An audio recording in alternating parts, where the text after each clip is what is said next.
और 14 तारीख को हमने सांकेतिक हड़ताल रखी है, जिसमें हम पेट्रोल पंप सवेरे 10 बजे से 6 बजे तक बंद रखेंगे।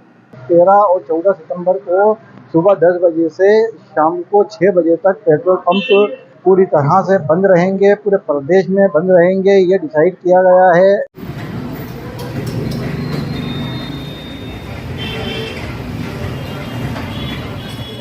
दर्शकों, इस वक्त हम मौजूद हैं अजमेर में पेट्रोल पंप पर, और पेट्रोल पंप की 13 और 14 सितंबर को सांकेतिक स्ट्राइक है।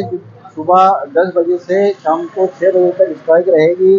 तो राज्य में पेट्रोल और डीजल पर वेट पड़ोसी राज्य जो है पंजाब के समान करने की सरकार से मांग की गई है। इसके अलावा और क्या क्या मांगे इनकी हैं, तो ये जानने की हम कोशिश करेंगे। और आपको हम ये भी बता देते हैं कि 13 और 14 सितंबर को सुबह 10 बजे से शाम को 6 बजे तक पेट्रोल पंप पूरी तरह से बंद रहेंगे, पूरे प्रदेश में बंद रहेंगे, ये डिसाइड किया गया है पेट्रोल पंप के मालिकों द्वारा। और किस तरह से इनकी मीटिंग हुई और कैसे ये डिसीजन इन्होंने लिया, हम बात करते हैं अजमेर के ज़िला अध्यक्ष जो हैं उनसे बात करते हैं कि किस तरह से इनकी मांगे ये रखेंगे और कब तक ये स्ट्राइक रहेगी। देखिए, मैं दीपक ब्रह्मावर हूँ। मैं Rajasthan petroleum dealer association Ajmer इकाई का प्रेसिडेंट हूँ। और हमारी जो मांगे हैं वो स्टेट गवर्नमेंट से हैं, वैट को कम करने के लिए। ये मांग हमारी जब से सरकार अस्तित्व में आई है तब से है, क्योंकि सरकार का भी एजेंडा में ये था कि अगर पावर में आते हैं, सत्ता में आते हैं, तो हम वैट को कम करेंगे। तो हम बड़े आशान्वित थे कि कांग्रेस आएगी, ये गवर्नमेंट आएगी तो हमारे वैट के अंदर कम करेंगे। बट इन्होंने आते ही वैट के ऊपर बढ़ा दिए प्राइसेस। आज नतीजा ये है कि राजस्थान में वैट सबसे अधिक है पूरे देश से, और हम चारों तरफ से डिफरेंट स्टेट से, इधर गुजरात से, एमपी से, पंजाब से, यूपी से, हरियाणा से, दिल्ली से, चारों तरफ से हम घिरे हुए हैं। सब स्टेट्स के अंदर वैट कम है, राजस्थान में सबसे ज़्यादा है। इस मुतालिक हमने अपने रिप्रेजेंटेशन गवर्नमेंट को बहुत अच्छी तरह से रिप्रेजेंटेशन दिए, और हमें सुना भी गया और समझा भी गया, और हमें अश्योर भी करा गया कि हम इसमें देख रहे हैं और हम कम करेंगे। बट आश्वस्त करने के बाद भी कोई एक्शन नहीं लिया गया। हड़ताल पे आदमी तभी जाता है जब बहुत मजबूरी होती है। नतीजन ये हुआ है कि जितने भी राजस्थान के बॉर्डर के पंप्स हैं, मैं अगर गिनती करूं तो कम से कम 250 पेट्रोल पंप तो बंद हो चुके हैं, और कई पंप बंद होने के कगार पे हैं।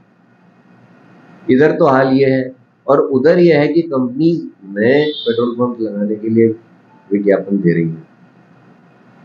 जब सिचुएशन ये है तो पेट्रोल पंप खुलेंगे और खुलेंगे, सेल भी कम होगी, हमारा कमीशन भी नहीं बढ़ रहा है, वैट भी कम नहीं हो रहा है।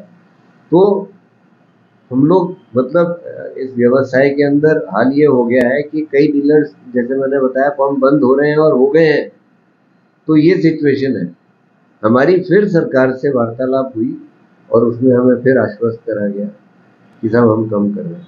आज अगर ये कम करते हैं, वैट कम करते हैं, दूसरे प्रदेश के बराबर करते हैं, तो आम आदमी को राहत मिलती है। आम आदमी को राहत मिलती है।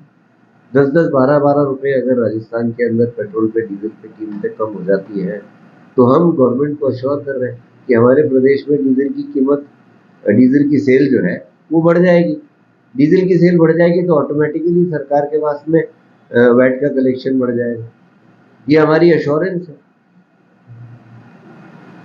तो अब अल्टीमेटली हमारी पिछले महीने हमारी जोधपुर में प्रदेश की मीटिंग थी, उसके बाद हम गवर्नमेंट ऑफिशियल से मिले थे, हमें अश्योर करा था, बट क्योंकि नहीं हुआ है तो हमने अल्टीमेटम दिया था कि साहब अगर आप नहीं करते हो तो फिर हमें हड़ताल पे जाने के अलावा कोई चारा नहीं है। इससे ग्राहकों को ज़रूर तकलीफ होगी, बट हमें उनको भी यही समझाना चाह रहे हैं कि देखिए, अगर वैट कम होता है तो आप लोगों को रिलीफ मिलेगा। आज 10 रुपये पेट्रोल पे अगर कम होता है तो ये रिलीफ सब कस्टमर्स के लिए है। दूसरा ये है कि डीजल पे कम होता है तो हमारे स्टेट के पंप्स भी खुलेंगे, वापस खुलेंगे और सेल भी बढ़ेगी, ये हमारी एश्योरेंस है। तो 13 तारीख को हमने और 14 तारीख को हमने सांकेतिक हड़ताल रखी है, जिसमें हम पेट्रोल पंप सवेरे 10 बजे से 6 बजे तक बंद रखेंगे, इसी उम्मीद में कि हमारी आवाज सरकार तक जाए। और हम ये चाहेंगे कि ऐसी नौबत नहीं आए कि हमें हड़ताल पे जाना पड़े। सरकार हम सुने, जनता के हित में और हम लोगों के हित में भी सुने और वैट को कम करे। नहीं तो फिर 15 तारीख से पूरे राजस्थान में अनिश्चितकालीन हड़ताल का ऐलान करा है, जिसमें अजमेर भी शामिल हो।